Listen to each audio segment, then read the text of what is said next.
नारियल फोड़ करके क्रेडिट लेने का काम करते हैं। इंसान के हर कर्मों का रिजल्ट 5 साल के बाद आता है।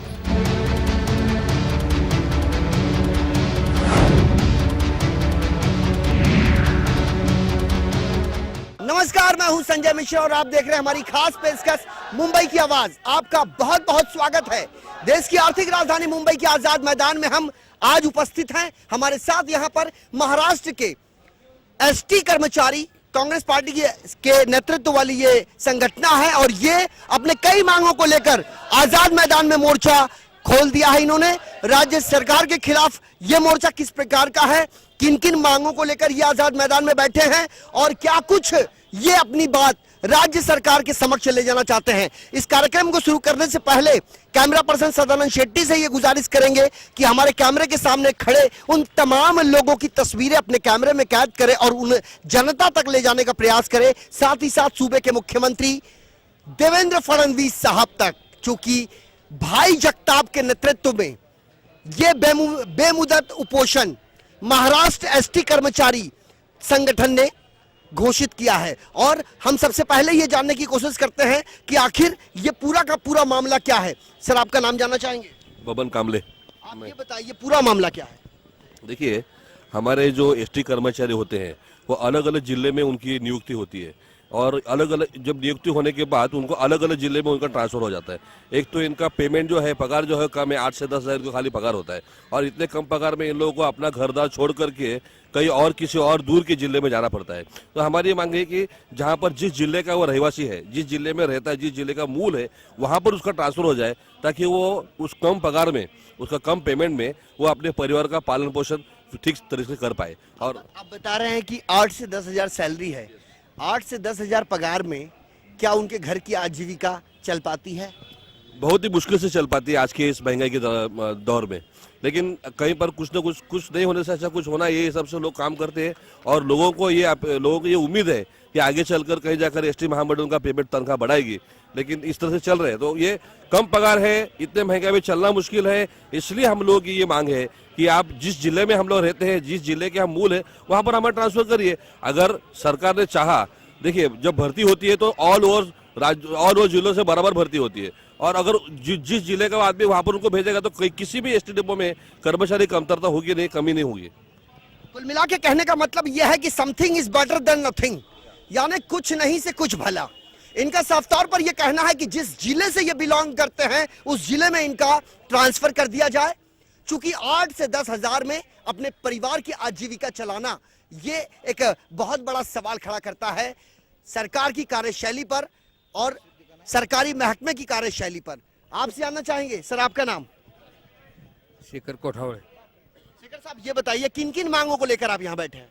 ये जो एसटी की चालक है, इन्होंने ये जो मूल जिले के है वहाँ चालक भर्ती में अर्जी की थी, अर्जी वहाँ की थी, लेकिन मुंबई और कोंकण में चालक कम मिले, इसलिए इन चालकों को महामंडल ने इधर निमणूक दी है। जो पगार वेतन उनको मिलता है तो बहुत कम है।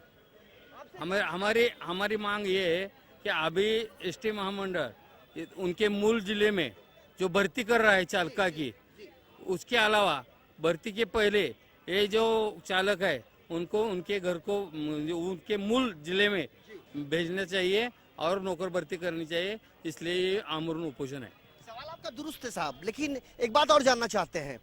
महाराष्ट्र बहुत बड़ा है और ऐसे में एसटी महामंडल की जो बसें हैं कई जिलों से होकर गुजरती हैं। बड़े पैमाने पर महाराष्ट्र के रहवासी एसटी का सफर करने के लिए एसटी का इस्तेमाल करते हैं। क्या महंगाई भत्ता, जिस इलाके की महंगाई जो बयां करती है उस तरीके से इनको भत्ता मिलता है या एक समान वेतन और एक समान भत्ता? नहीं, भत्ता सब जो भत्ता मिलता है इनको वो किलोमीटर भत्ता हो सब एक में से एक सरकार मिलता है और जो बड़ा शहर है उसमें थोड़ा सा ज्यादा मिलता है, लेकिन वो भत्ता कम है। उनके ये होते नहीं, कम भत्ता मिलता है। कुल मिला के 8 से 10 हजार रुपए में कुछ नहीं होता है। तो साफ तौर पर इनका ये कहना है। हमारे साथ और भी कई लोग हैं। आपका नाम जानना चाहेंगे? वैजनाथ ठाकुर, जेडपी मेंबर है मैं। वैजनाथ साहब, ये जानना चाहते हैं आपसे, अभी जनाब ने बताया कि 8 से 10 हजार रुपए प्रति माह वेतन होता है एसटी महामंडल के कर्मचारियों का। इतने कम कीमत में, इतने कम वेतन में अपने परिवार की आजीविका चलाना बड़ा मुश्किल है। आप क्या चाहते हैं, कितना मिलना चाहिए इनको मानधन? मेरा फडणवीस सरकार से यही कहना है कि वो अब जो चालक संगठन है ये अच्छे दिन के प्रतीक्षा में है। जो ये 8,000 जो सैलरी है उससे परिवार नहीं, वो परिवार क्या चलाएगा, वो शिक्षा बच्चों लोग को शिक्षा क्या देगा, आरोग्य की चिंता, आरोग्य कैसा संभालेगा, क्या वो 8,000 में कुछ नहीं होता। वो खाली वो फरवरी सरकार की घोषणा है या मोदी सरकार की घोषणा है, वो अच्छे दिन के ही प्रतीक्षा में है। जो अच्छे दिन आएंगे आज न कल, वो दिन का राह देख रहे हैं। कुल मिलाकर जिस तरीके से राम मंदिर की बात होती है, राम मंदिर वही बनाएंगे बट तारीख नहीं बताएंगे, उसी तरीके से सबका साथ सबका विकास का नारा देने वाली केंद्र सरकार और खास तौर पर देश के प्रधानमंत्री नरेंद्र मोदी ने अच्छे दिन आने का वादा किया था। लोकसभा चुनाव से पहले जो वादे किए गए थे देश की जनता के साथ, लोकसभा चुनाव के बाद बड़े पैमाने पर भारतीय जनता पार्टी जीत कर आई है और खास करके उन जगहों से जीत कर आई है जहां सालों साल से कांग्रेस का एक छत्र राज रहा करता था। और ऐसे में जो इनका वेतनमान है, इनका साफ तौर पर यह कहना है कि एसटी महामंडल के जो भी कर्मचारी हैं 8 से 10 हजार रुपए में अपने परिवार की आजीविका आखिर कैसे चलाएंगे। बिजली का बिल हो या बुनियादी सुविधाएं, तमाम चीजें हैं इनके पास। जी थोड़ा सा हम जानना चाहेंगे, क्या बताने का प्रयास कर रहे हैं आप? ये देखिए, यहाँ पर एक कर्मचारी है जिसका पेमेंट उसको हाथ में 6,970 रुपये आया है।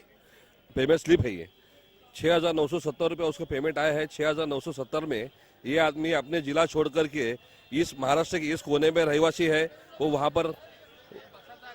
पर जाकर रहता है। वो किस तरह से अपने बच्चों का पालन पोषण करेगा, उनकी शिक्षा की जिम्मेदारी किस तरह से करेगा और अपने बूढ़े माँ बाप को किस तरह संभालेगा, ये प्रश्न यहाँ पर है। एक तो इन्होंने अब जो ऐसा होता है कि जो आदमी कामगार जो है वो जिस जिले का होता है वहाँ पर उसको खर्चा कम होता है और वो अपना जिला छोड़कर जब जाता है तो उसको ज़्यादा खर्चा होता है।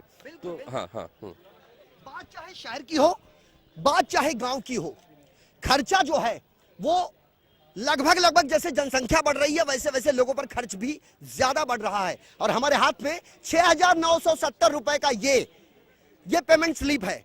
ये हम नहीं कह रहे और ना ही ये आरोप हमारे हैं, ये वक्तव्य भी हमारे नहीं है। ये पेमेंट स्लिप हम दिखा रहे हैं जो बयां कर रही है राज्य सरकार के उदासीनता की वो दास्तां जिसके चपेटे में है राज्य के तमाम एसटी महामंडल के कर्मचारी जो महज 6,970 रुपए में अपने पूरे परिवार की आजीविका महीने भर तक चलाना है। ये क्या इंसाफ है? यदि ये इंसाफ है तो ये बेहद दुर्भाग्यपूर्ण है। हमारे साथ जी 53 रुपए, 53, 50 और 3 रुपए मेडिकल का मिलता है हमको।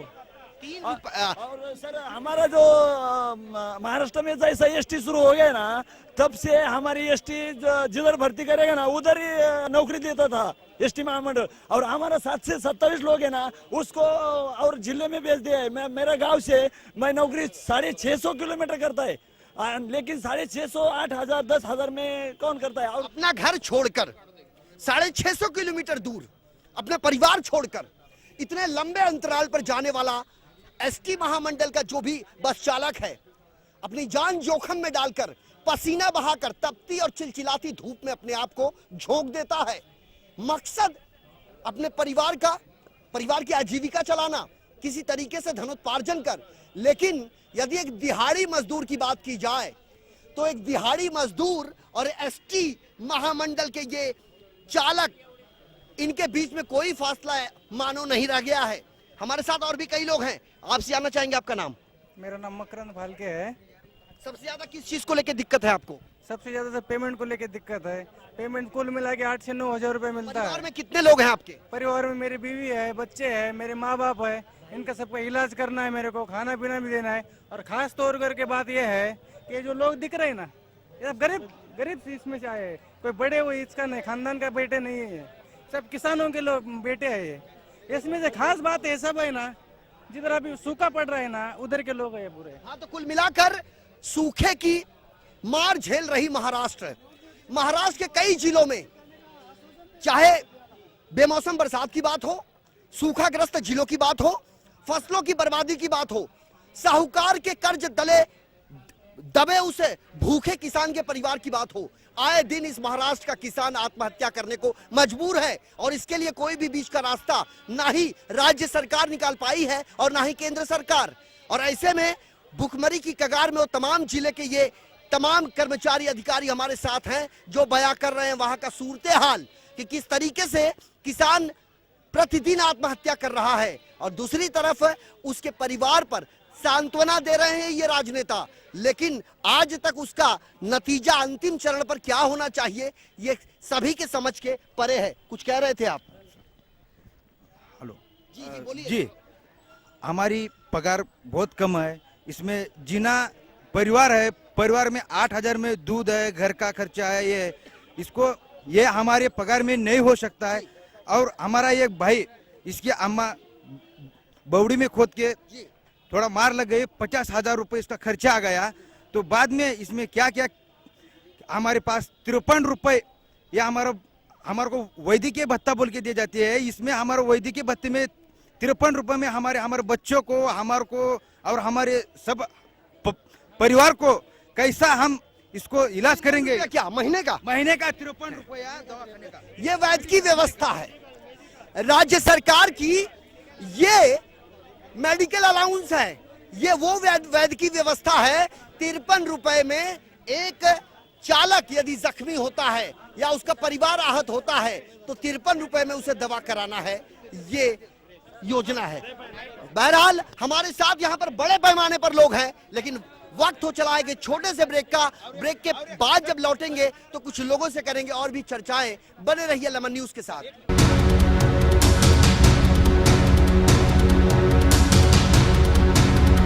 नारियल फोड़ करके क्रेडिट लेने का काम करते हैं।